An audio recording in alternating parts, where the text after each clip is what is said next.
O editorial de hoje, da Gazeta do Povo, fala sobre o, entre aspas, Ministério da Verdade, lulista e a criminalização de toda crítica. 2 anos e meio depois de A Brasil Paralelo ter sido vítima de alguns dos episódios de censura mais abjetos da última campanha eleitoral para a presidência da República, a produtora de conteúdo se vê, mais uma vez, na mira dos autoproclamados donos da verdade, encastelados em Brasília. O motivo agora é um episódio da série Investigação Paralela, que se debruça sobre o caso da farmacêutica e ativista Maria da Penha Maia Fernandes. Um tiro a deixou paraplégica, em 1983. Seu ex-marido foi condenado por tentativa de homicídio em 2002. Longos 19 anos após o crime, passou 2 anos na cadeia e está livre desde 2004. O caso deu origem à Lei Maria da Penha, que definiu melhor as situações de violência contra a mulher e endureceu as penas contra os agressores. A Advocacia Geral da União, por meio da Procuradoria Nacional de Defesa da Democracia, um dos órgãos da mega-estrutura informal que junta Executivo e Judiciário num, entre aspas, Ministério da Verdade, orwelliano, quer que a Brasil Paralelo retire o episódio do ar. Além disso, quer que ela publique uma retratação, cujo texto será escrito por um órgão do governo, e pague uma multa de R$500 mil. Mas o que há de tão escabroso no conteúdo? Em resumo, ele colocou em prática um princípio jornalístico básico. Deu voz ao, entre aspas, outro lado, o do economista e professor Marco Antônio Herédia Viveros, que alega ter sido condenado injustamente. Ele afirma, por exemplo, que o casal realmente foi vítima de um assaltante, ocasião em que foi disparado o tiro que atingiu Maria da Penha. A justiça considerou que Herédia havia forjado o assalto. Os produtores, ressalte-se, tomaram uma série de cuidados. Em momento algum, endossam de voz própria a versão de Herédia, e tentaram ouvir Maria da Penha, que se recusou a falar com a Brasil Paralelo.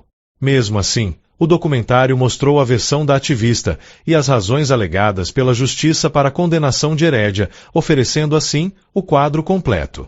Além disso, em momento algum, os responsáveis pelo conteúdo se mostraram contrários à Lei Maria da Penha, e deixaram claro que a realização do episódio não significava crítica à legislação aprovada em decorrência do caso. Uma ressalva, em si, desnecessária, já que a crítica a leis não é crime em hipótese alguma, mas a Brasil Paralelo, depois do que passou em 2022, tornou-se o proverbial gato escaldado.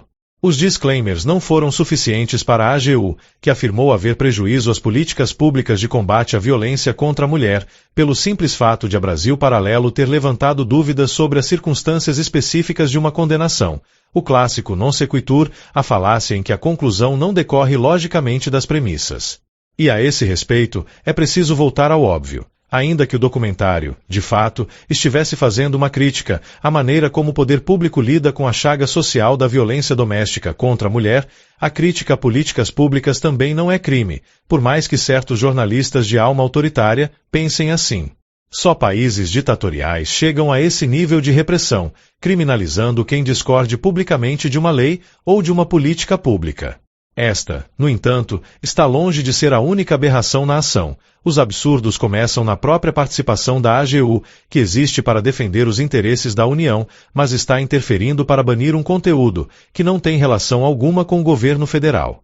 Isso mostra, segundo os especialistas ouvidos pela Gazeta do Povo, que o governo, por meio da AGU e da sua Procuradoria Nacional de Defesa da Democracia, mergulhou de cabeça na missão de ser o árbitro final do que é verdade e do que é mentira, e pretende impor suas próprias convicções à população, inclusive por meio da censura. E as consequências, caso esse tipo de ação prospere, representarão um, novo, dano incomensurável à liberdade de expressão no Brasil.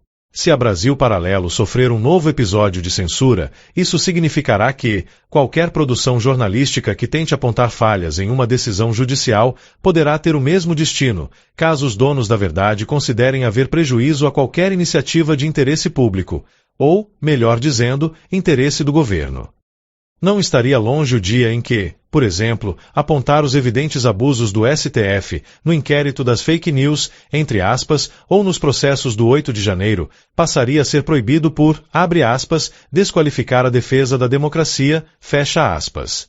Algo que, precisamos admitir, já acontece, de forma mais ou menos sutil, Atualmente, os danos extrapolam, inclusive, o campo da liberdade de expressão, pois um desfecho desfavorável a Brasil Paralelo seria um freio a quaisquer produções jornalísticas que pudessem expor erros reais da polícia, do Ministério Público ou da Justiça, alguns dos quais levaram à prisão de pessoas inocentes.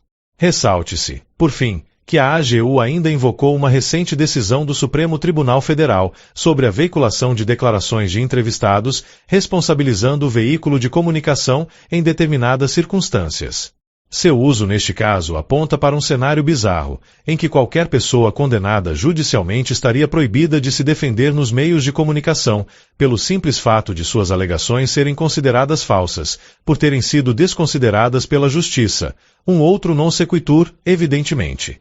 Isso mostra como está sendo construído, lentamente, um arcabouço jurídico e institucional, destinado a calar qualquer crítica e questionamento, garantindo que a população seja exposta apenas às ideias previamente aprovadas pelos atuais detentores do poder. Essa é a opinião da Gazeta do Povo. Essa narração foi gerada por inteligência artificial, sob supervisão jornalística.